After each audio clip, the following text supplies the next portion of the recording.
So today the feast of Epiphany, and the greatest feast of the Christmas tide, going to be here in Brisbane, in Australia.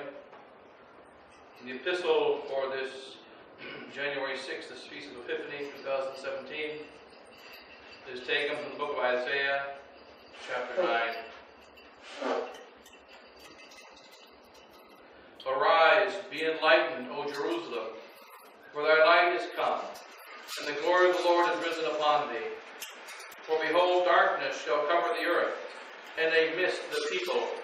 For the Lord shall arise upon thee, and his glory shall be seen upon thee. And the Gentiles shall walk in thy light, and the kings in the brightness of thy rising. Lift up thy eyes round about and see. All these are gathered together. They are come to thee. Thy sons shall come from afar, and thy daughters shall rise up at thy side. Then shalt thou see and abound, and thy heart shall wonder and be enlarged, when the multitude of the sea shall be converted to thee. The strength of the Gentiles shall come to thee. The multitude of camels shall cover thee, and the dromedaries of Midian and Ephah. All they from Saba shall come, bringing gold and frankincense, and showing forth praise to the Lord. And then the Gospel, taking that according to St. Matthew, chapter 2.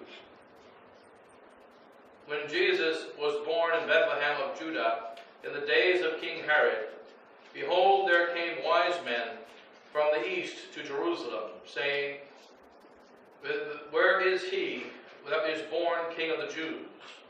For we have seen his star in the east, and are come to adore him.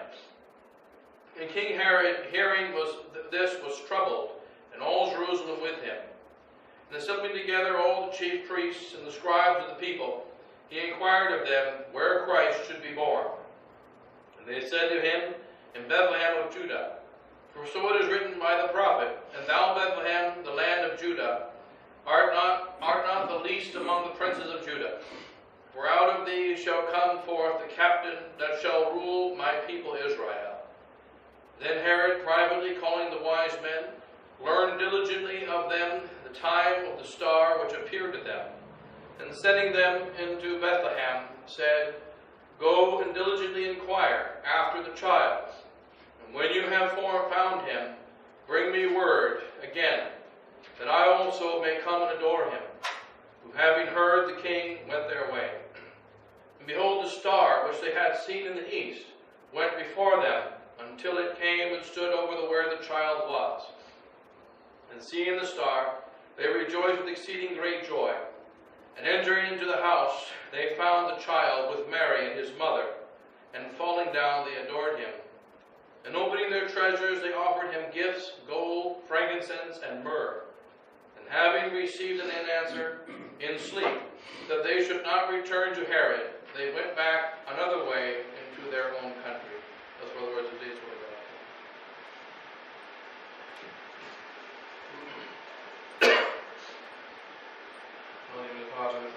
Amen. Today, the greatest feast of the season of Christmas, the Feast of Epiphany, which means the divine manifestation, where God shows himself. And though it's the second greatest feast of the year after the Feast of Easter, it is often a forgotten feast. Like this year, finds itself in the middle of the week and forgotten. But it is the most sacred feast of the Christmas season, and it is a true and sacred and holy mystery. The divine manifestation, God shows himself. The last time that God will show himself will be at the very end of the world. And there shall be a great trumpet, and there shall be a blasting of the trumpet, and it says in the Gospel of St. Matthew and other places also, and all the earth shall mourn. The entire earth shall mourn, because God is coming in power and majesty. So the entire earth shall mourn. And the trumpet shall blow from the east, and then he shall come as lightning from the east even unto the west. So he is going to come. And he comes in great power and majesty at the last moment. He also came in great power and majesty at the first moment, because God looked upon nothingness, and He poured His divine power into nothingness. He poured His divine goodness into nothingness. And He spoke, and He said, "Let there be light," and light was made. He spoke again, and each time that He spoke, the entire world was created over the course of 6 days in most magnificent manner. So in the beginning, He spoke with great power and showed Himself in that way. In the end, He speaks with great power and He shows Himself in that way. Make it very clear, the God that creates, the God that sustains, is the God that judges. And He is God every moment in between. And now we're about 6,000 years after that day of creation, and only a short time before the day of judgment. And we have a Feast of Epiphany. And this Feast of Epiphany is not about the divine manifestation which comes at the end of the world in great power and majesty, nor is it about the great divine manifestation at the very beginning. But it is about the various divine manifestations that have shown themselves throughout this world in the last 6,000 years. We have one of them right now, and it is happening always. God shows Himself. There are two infinites, says Pascal, I believe it is, two infinites that are a mystery to man, that we cannot comprehend. The infinitely great and the infinitely small. And both are infinite. But in which one does God really show His power? Because God is greater in size than the entire universe.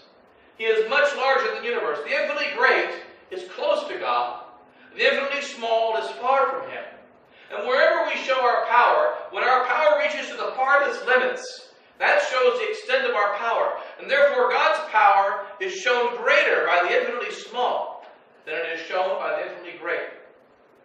He showed His power one day when the Jews passed through the Red Sea, and the wall of the water was made on both sides.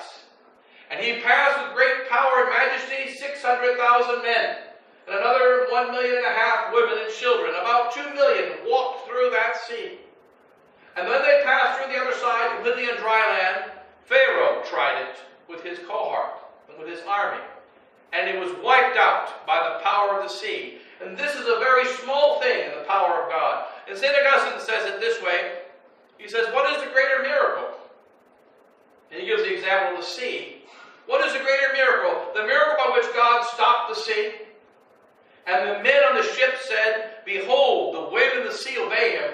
Or the miracle by which He makes one grain of oat, one grain of wheat, grow up to become wheat, to be edible to us. One acorn to grow up to become a tree. Or one little seed to grow up to become a blade of grass. Which is the greater miracle? And he says clearly, to stop the sea is a small thing. To cause the waves to make Pharaoh's men drown is a small thing. But we say it's great because it happens so rarely. But in fact, the great miracle is to take a small mustard seed and make it into a tree. To make a small seed of an acorn and make it into a tree. To make a small seed and make it into a leaf. To make a small little bitty baby and make him into a man. These are so much greater miracles. Because we see them every day, we think of them as small. And when we look at the end of the world, we will look back upon how God showed Himself. From the beginning of time until the very end, we will see the magnificence of God's ways and God's presence in little things. He will go into a soul that hates Him, and a small thing will happen, and that soul will repent and convert. He will go into a nation, and a small thing will happen, and that nation shall be turned to Him, and shall return back to God. And we have an example of this in the greatest way that God showed Himself in the Old Testament, which is through Joseph. Joseph is the example of the divine manifestation. What do we say of Joseph? The word Joseph simply means, he shall increase. Now, how does Joseph increase? Both the great Joseph of the Old Testament and St. Joseph of the New, they increase in a most mysterious way. St. Joseph is the protector of the church, and he protects God and His church. He protects the Mother of God. How many words does he speak? How many commands does he make? How many great battles does he fight? In our eyes, it appears as though they are zero, none. and yet somehow he wins. Somehow he saves God. Somehow he saves the whole of the church. Somehow he protects the Mother of God. Somehow he brings to safety God himself, being chased by his enemies. When we go back to the Old Testament, the same is true of Joseph in the Old Testament. All he did was dream. And when we think we see about God showing himself, God's ways are not our ways. That's what our Lord said. My ways are not your ways. And so how does he show his ways? He shows them in a dream. He shows his ways in a dream, because dreams are foolishness in the world. No wise man believes in dreams, but we followers of Jesus Christ, we believe in dreams. And we know that dreams are more real than the outside world, when it is a dream that comes from God. And we see this dream show itself to the three kings. The three kings, when they first began their journey, they saw a star on the outside, and God was outside them, says St. Augustine. They were still pagans. They had not yet seen Christ. They were not yet filled with him. They were simply called by an attraction. There was a magnet of Christ calling these Gentiles, calling these men who were not of the true race, who were not of the kingdom of God, but they saw the star, and they were magnetically pulled to him, and they came. They wisely asked the king of Jerusalem, where is the new king going to be born? And the king was so darkened, the king was so filled with wickedness, that he did not know. And therefore Herod had to call together the priests. And the priests had so forgotten the law of God that they had to look it up in the books. It's like asking someone today, asking a priest, how many sacraments are there? Let me look it up. That means he's missing a little bit in his theology. So they had to look it up. And they came, oh yes, it says here that Bethlehem will be the place where the great leader comes from. The priest did not know. The king did not know. And this caused amazement to the three foreign kings. And then they were wondering about this great thing. Surely he is a great king, but his own people don't care about his coming. And we can see clearly that when we tell the people about Jerusalem, your king is coming, they're not happy. It says in the book of Gospel of St. Matthew, we read in the Gospel today, they were worried. They were disturbed. We can see in this Gospel how God shows himself. When God comes, he came on the 24th of December to Bethlehem. And they went to a house. And when they went to the house, the Mother of God was carrying God himself inside of her womb. God was there, ready to be born, ready to show himself. And she said, I need a place to stay. I'm about to have a child. And she said nothing, but Joseph asked. And they said, I'm sorry, but we have no room. If only they had known that it was God that was going to be born, they would have set a special place. But they didn't know. And if only they were not busy, if only they were not tied up with their business, they would surely have had a place for this wonderful little mother and this young man and their little child, clearly poor and in great need. I hope someone helps them. But today is not a good day. God showed himself. And it says in the Gospel of St. John, at the very end of the Mass, he came unto his own, and his own received him not. He came into his own received him not. God showed himself. So what is the first sign we see about God showing himself? When God shows himself in little ways, when God shows his divine presence, the first sign is that he's unrecognized by the world. He's unrecognized by the kings. He's unrecognized by the priests. He's unrecognized by his own people. And so they don't recognize him. And so he goes on. And then our Lord, these three kings are going to find Christ. And they want to find him. They follow the star. The star disappears in the presence of King Herod. When they leave Herod's wicked presence, the star appears again. And it takes them over the child. And they give him gold and frankincense and myrrh. Now when he gave the gold and frankincense and myrrh, did it cause a conversion of the neighbors? Right now, Jesus Christ is going to show himself in this little hotel room. In this little conference room. He's going to show himself. He's going to be divinely present in a few moments at the consecration of the Holy Sacrifice of the Mass for all the people of Brisbane. But will the neighbors know? No, they're busy. They're busy at work. They're busy at play. They're busy trying to survive. They're busy being approved. They're busy in so many ways. But God is going to be here. He's going to show himself.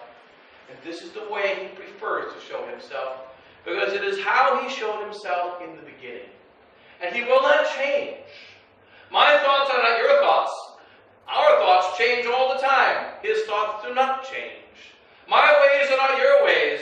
Our ways are looking for security. His ways are to command the fulfillment of his own will. He doesn't need security. His ways are not our ways. His thoughts are not our thoughts. And if we want to follow him, we have to enter into his thoughts. If we want to follow him, we have to go according to his ways.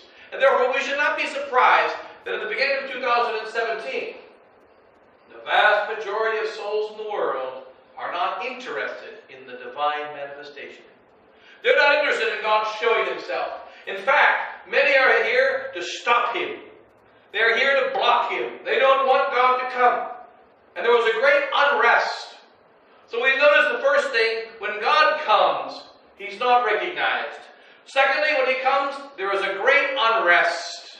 There is a great disturbance. St. Ignatius explains this disturbance quite simply. He says, in rule number 7 of the Ignatian Retreat, the litmus test rules of the second week, when the soul is an enemy of God, the devil comes in and out most peacefully, like water dropping upon a sponge. But when the good angel comes, it is rather like water hitting a rock, and it disturbs us. When the soul is a friend of God, it's the opposite. The angel comes peacefully, and the devil causes a disturbance. And we find our world today faithfully following Satan. Faithfully following the prince of this world. And therefore, the presence of Christ is disturbing. The presence of Christ is reason for gossip. The presence of Christ must be stopped. And there was unrest. We mentioned a few weeks ago, notice the unrest was not only of Herod. Herod, of course, is disturbed because he's a king. And there's a new king who's going to take his place. He's disturbed. Why are the people disturbed? Because they hated Herod. They despised him. They wished for his death. This is one of the most wicked kings of all time. Herod, in fact, when he died, he made a final decree because he knew that he was hated by everyone. He murdered his own mother with his own hands. He murdered 500 innocents at the birth of Christ. And murder was a daily thing for him. Killing the innocents was only one of his thousands and thousands and thousands of crimes. He was hated by everyone. In Herod's final decree before he died, he told his soldiers, his trusted soldiers, my last decree is this. He called together all the leaders of Israel to come around his deathbed, or else he would kill them. And so they came. And he said, when you hear the word of my death, kill every one of them, because there will be mourning on the day of the death of Herod.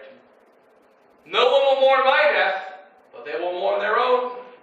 They will mourn the death of all those who shall die on the day that I die. And such was the end of the wicked king. And of course he's disturbed at the presence of the king. But why are the people disturbed? We have our present situation. A wicked Pope Francis. A Bishop Boulay that's turned away from God and no longer leading us to Christ. And now unfortunately Bishop Williamson doing the same thing, telling us that the new Mass is good and that we can get grace from it, and thus leading souls away from God. And what happens? They are disturbed. They are disturbed that the word of our Sister Lefebvre is still being spoken. They are disturbed that the truth still is spoken outright, as we speak it today and must continue to speak it until our death. And if we stop speaking it, then let us be abandoned. But we must speak the divine truth. The gospel does not change. And the divine word manifests itself, and it will not be stopped. It will not be stopped. We have an example of a little miracle just today, I just heard about this morning. Father Raphael in Colombia, he was asked, as Father mentioned the other day, he was asked, what about the new Mass? Can we go to the new Mass?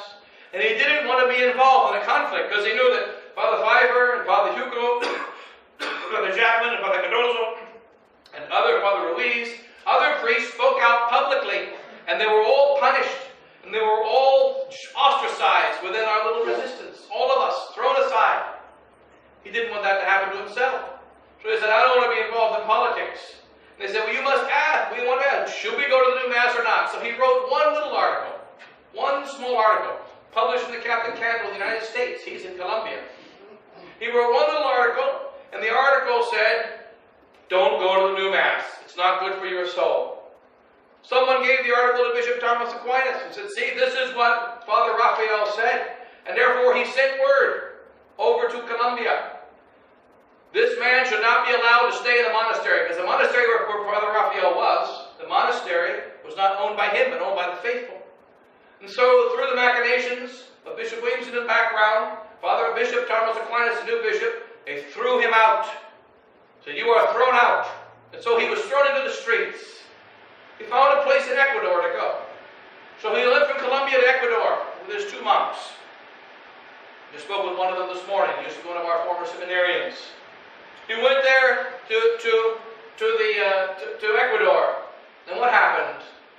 When he arrived in Ecuador, having no place to go, it just so happened that our holy Pope Benedict, you may have heard of him, not Pope Benedict, Pope Francis, the humble Pope, the one that Bishop Fillet wants to make a deal with, the one that he says has a good heart, he knows the faith, he loves the faith, he's not an enemy of tradition. So says Bishop Fillet. He's a wise man. But nobody told that to 12 Benedictine sisters in Ecuador. They didn't know. 12 Benedictine sisters in Ecuador were keeping their habits. And they were following the rule of St. Benedict. And the word came from Pope Francis. Remember, he wrote this about almost a year ago now, 8 months ago. We have no place for Carmelite. We have no place for conservative. No place for contemplative orders in the Catholic Church today. You have to change your rule within 1 year. You have to adjust to Vatican II or be gone. And so in obedience to the holy lover of tradition named Pope Francis, the local bishop in Ecuador said to these 12 nuns, get out. You either remove your habits, you relieve your rule, or you go in the streets. It just so happened that there was a priest who was expelled from Colombia, who had just arrived in Ecuador, who was saying the Latin Mass. And it was said this priest was a Benedictine monk. So they went to him and they said, what is your name? Father Raphael. Can you take care of us? Because we're being thrown out by the holy, humble, lover of tradition, Pope Francis. And we're being thrown out because we want to keep our old rule. And he said, yes, I'll take care of you. So 12 nuns. And then 15 sisters, Franciscans in Colombia. They were also being told, get rid of your habits. Get rid of the following of the old-fashioned rule, or you are in the streets. And so now, and then it said during this time, these sisters also looked for a place to go. And this is all very recently. And during this time, I sent a letter to Bishop Thomas Aquinas, which someone took and put upon the internet. Bishop Thomas Aquinas, among other things, says, is not you, were not you responsible for cutting off Father Cardoso, telling people not to go to his Mass and throwing him out of the house? Were not you responsible also for making sure that Father Raphael was thrown out of Colombia? And so they translated this into Spanish, sent the world around the Spanish world, and they're going to be a support of Father Raphael. And they began to work out things so that now Father Raphael was able just a few weeks ago to go back to Colombia. And now the 15 sisters of Franciscans have a place to go. The 12 Benedictine nuns, they are presently preparing to make themselves travel to Colombia, where they will be near the monastery, so that because of the actions, what is it that caused these 27 nuns to have a place to go? We can look at it in two ways. One is the evil actions of others. That is, you said the new Mass is bad. If he didn't say the new Mass is bad, he wouldn't have been expelled from Colombia. If he wasn't expelled from Colombia, he wouldn't have been in Ecuador. If he wasn't in Ecuador, those 12 nuns would have no place to go.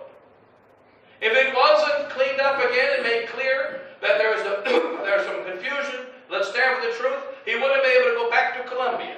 And if he didn't go back to Colombia, the 15 sisters would have no place to go.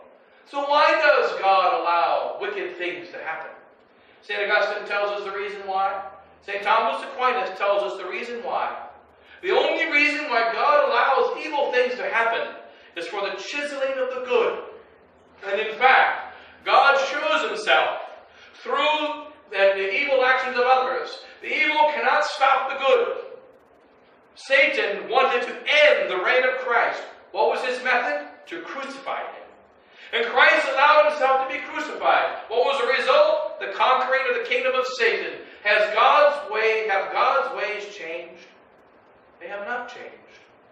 So long as Father Hugo and I are condemned, we're teaching the truth. We're safe.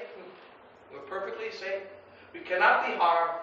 So long as we continue to preach the faith, so long as we continue to stand by the gospel, so long as we continue to stand by our ancestors and not change, then we are perfectly safe, and God will show himself. Thrown out of one city, go to another, it says in the gospel. If they throw you out of one city, go to another. And so 2,000 years later, Father Raphael was thrown out of one city. What did he do? He went to another. And Christ was found there. And then he came back to the city from which he was thrown out. And Christ was found there also, but better than before. Just like Joseph. Joseph's brothers hated him. Joseph's brothers wanted to kill him. And they threw him away. And he was gone for many years. And when he came back, his brothers lived. And had he not been thrown away by his brothers would have died of starvation. And the Jewish people would have ceased to exist. And God's promise to the Jews would not be fulfilled. But because one man, because the holy Joseph of the Old Testament said no to sin, and he would not accept adultery and fornication, he would not accept to lie, he would not accept to disbelieve in his dreams, he was thrown into prison. He was accused of adultery. He was sold into slavery. And what was the result? Egypt was saved. And Israel was saved. And all the nations around were saved because of Joseph. Because Joseph believed in the dreams. And we also must believe in dreams in our times. There is a sacred dream. When you look at the world today, you see it's ruled by Satan. You see evil all around. How can God rule in such a world? But open your eyes and see beyond the evil. Open your eyes and see to the other side, and you will see that God is here in 2017, as he has always been here, and he will always remain, and he will always have his will fulfilled, and nothing shall block his will, and he shall show himself. And the most magnificent way that God shows himself is in little ways. Remember our Lord said in the Gospel of St. John, in his prayer, Lord, I thank thee that thou hast not revealed thyself to the wise. I thank thee that thou hast not revealed thyself to the proud, the gratitude of Christ. But thou hast revealed thyself to the humble, to the lowly ones. Where did Christ show himself in his own life? He went to a Samaritan woman at noontime. Father Urban Snyder used to point out many times when I was a little boy, old Trappist monk. He says, why was she at the well at noon? Because women go to the well in the morning. And they collect their water and they go home. I watched them do it in India. They go to the well in the morning. And they go to the well in the evening to get their water for the night. No one goes to the well at noon. But she went to the well at noon. Why? Because she was rejected by all the other women. She could not be in the presence of the other women. Because she had 5 husbands. Because she was wicked and despised. When did Christ show up at the well? He wasn't there in the morning when all the women were. He wasn't there in the evening when all the women were. He came in the noonday. And so that woman came at the noonday. And they had a sacred and holy conversation about God and his holy water. Whoever drinks of my water shall never taste thirst again. And if we drink of the water of our holy faith, we shall not thirst again. They can throw us in the desert, but we will find water. They can throw us anywhere they wish, but we will find water. We will not be abandoned. God will show himself. And right now, another little miracle. 27 nuns, 27 sisters have now a place of protection for Christ. Do they have food for tomorrow? No, but they have food today. And most likely there'll be food tomorrow. God will find a way. When he fed the Jews in the desert, he only dropped enough manna on the ground for one day. That's all he did. And if we read the Holy Prayer he taught us, the Our Father, he said, give us this day our daily bread. We don't need to store up the barn for a long time. And I remember what the Blessed Virgin Mary told St. Maximilian Kolbe. She was angry at him one time. He's always running out of money. And his superiors were always saying, you're building printing presses, you're sending stuff out, you don't have the money for it, have the money first. And so he complained to Our Lady. He said, Mary, my superiors are complaining. I must have the money first. And she said, have you ever eaten dinner? Said, yeah, a few times. Do you ever give another plate until the first one is empty? No, I guess not. Well, how can I give you more? Unless you have spent all. Spend all, and then I can give you more. If you don't, why should I give you more? And so he spent more than he did before. The superiors are more unhappy. And so the economics of St. Maximilian Kolbe, this must be our economics.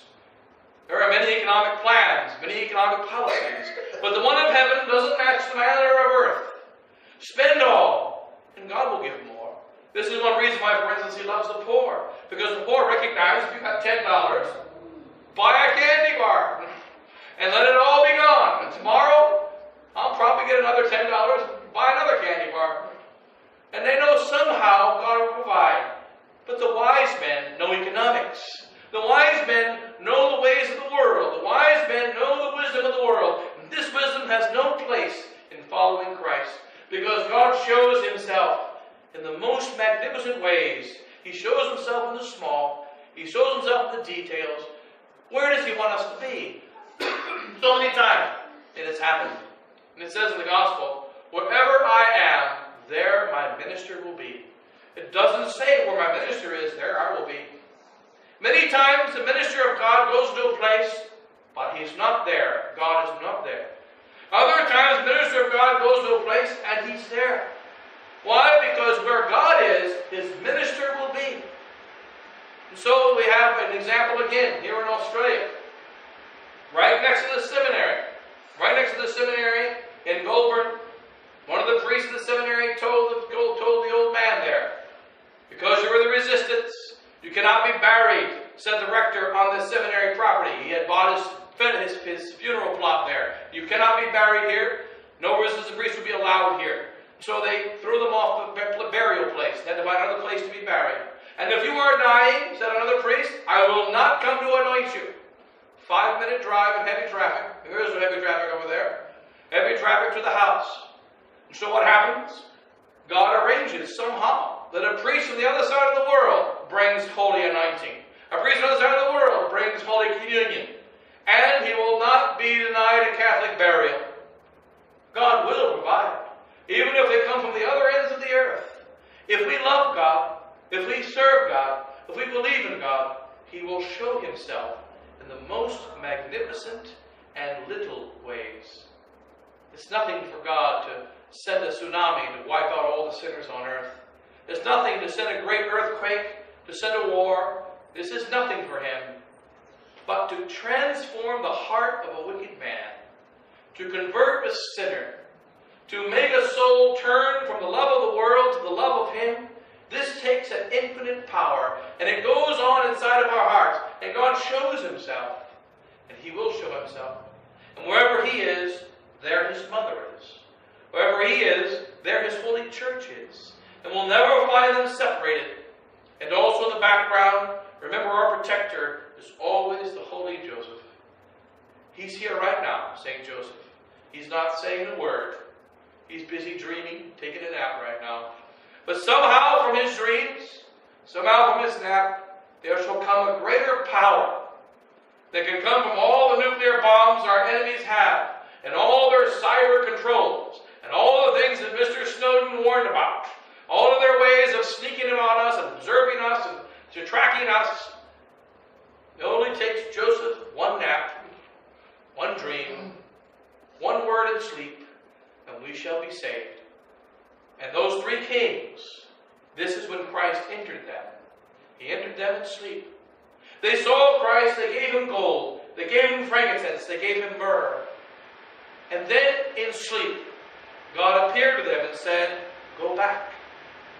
And it says in Latin, per aliam viam. Per aliam viam. Go back through another way Yes, go back to your country, but don't go back the way you came. Because whenever you meet Christ, you must walk away. It's at the end of the Mass. Ite missa est. Remember one time the firemen were going to shut down our consecration of the church of St. Isidore's in Denver. Had about 1,000 people coming to the consecration of the church. And the firemen said, you don't have any exit plan. You have no safety exit plan. I said, yeah, I do. We practice it every week. You ever been to Mass? We have something in the Mass called Ite missa est. Try blocking the door. When we see Ite missa est, the people leave in 50 seconds and they exit the church. And if you're in the way, you're getting run over. We practice exiting the church in 2 seconds every single week. How often do you practice? And they just laugh and say, okay, we know we have an exit plan. If there's a fire, we'll just say, Ite missa est. So we have an exit plan. Ite missa est. What are we supposed to do? We are supposed to go. You come to Mass, but you're supposed to leave. But you know, you came in through one door, you leave through another. We came in through the door, sinners. We came in filled with the world. We came in with the worries of the world, the thoughts of the world, the ideas of the world. And when we go out another door. Maybe a window, that's fine too. Or through a wall, but not the way you came in. And when we go out to bring souls to Christ. One day, St. Thomas, in one of his miracles, he was in his cave in India, where he was allowed to say Mass before. And he was saying, and it was not the day of his martyrdom. It was not the day for him to die. But the Hindus thought it was, and they came into the cave with a spear to kill him. He turned and saw them, and he went out the cave. There was only one entrance to the cave, but if you visit the cave now, you'll find there's two. There's the one that it was created at the flood, and the one that Thomas created, and you can see the miracle to this day. Thomas reached up, there was a wall in the cave, he reached his left hand, and he put it in the rock, and his fingers went into the rock, and you can place your fingers where Thomas put his fingers 2,000 years ago. He then put his other hand, and he went straight through the rock, and the rock opened, and he went out of the cave, because it was not the day for him to die. And they did not get him. So if we are trapped without an exit, God will make one. He went through the cave. He went in one way, he came out another, and so it must be with us. Per aliam viam is the way that those magi went, and we must go per aliam viam. God's grace will not be stopped. Therefore we think, if I must have a bishop, no, I must have Christ. I must have a bishop, and in order to have a bishop, I have to keep my mouth shut. I have to stop preaching the truth. I have to stop condemning the errors.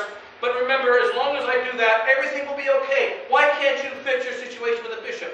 My duty is to fix my situation with our Lord Jesus Christ. That's my duty. My duty is to please Him. As Father LeBlanc, the old French-Canadian priest, used to say all the time in Phoenix, I'm not here to please you. I'm here to please Him. And then he would go through looking for some lady in pants so he could scream at him and throw him out of the church. Made him really feel good. And so the fact is that we're here to please God. That's what we're here for. And when we please Him, there's a really good chance things just might work out. He's had all eternity to think about my life. All eternity to think about when He would become man. And I don't know the next thing in the battle plan. I don't know the next thing in the schedule. But He knows. And that's good enough. Give us this day our daily bread. That's enough. And let us travel after our Lord Jesus Christ, and let Him show Himself in little ways. Let Him show Himself. Sometimes the plane is delayed, and there's someone that needs Christ. Sometimes we're thrown into one city, because Christ wants to be in another city. And we come back to the city from which we came, and it's better when we were there the first time. And God will make sure that all things are well to those that are of the household of the faith, to those that keep it faithful. And remember, let us remain faithful. And then God will bring about the conversion. He can convert Pope Francis. He can convert Bishop Fillet. He can convert Bishop Williamson. He can convert the 4 bishops who have turned away from God, not following their fathers. He can convert any one of them. He can convert the wicked bishops and cardinals in Rome. He can convert all the bishops in the world. He can convert the priests. He can convert the highest Satanists. He can make the next Pope a Rothschild. Pope Rothschild I, who might be the holiest Pope that there's ever been. God can do what He wishes, and the devil cannot stop Him. Devil cannot stop him, and he will never stop him. So have confidence in our Lord Jesus Christ and how he shows himself in the most beautiful ways every day from the time that he created this world until the time he comes back and